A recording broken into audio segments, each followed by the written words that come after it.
Bonjour, Taylor Swift crée des tremblements de terre. Pour de vrai, hein. C'est deux études scientifiques très sérieuses faites pendant sa dernière tournée par des géophysiciens. Ils ont mesuré avec un sismographe les tremblements du sol pendant ses concerts.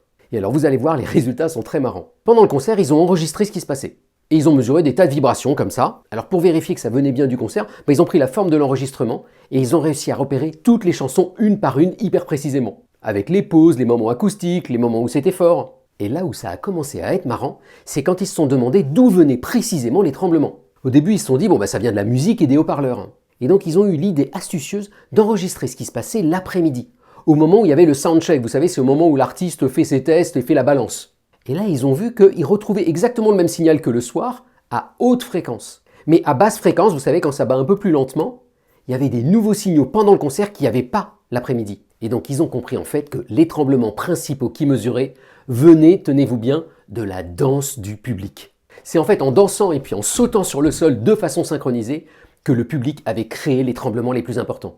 Et le truc hyper rigolo, c'est qu'ils ont pu retrouver la fréquence typique de chaque chanson, mais aussi des fréquences doubles ou des fréquences à la moitié. Autrement dit, les gens qui dansent 2 fois trop vite ou 2 fois trop lentement. Et si vous vous demandez sur quelle chanson les gens ont le plus dansé, la réponse maintenant scientifique, on l'a, c'est en numéro 1, Shake It Off, suivi de très près de You Belong With Me.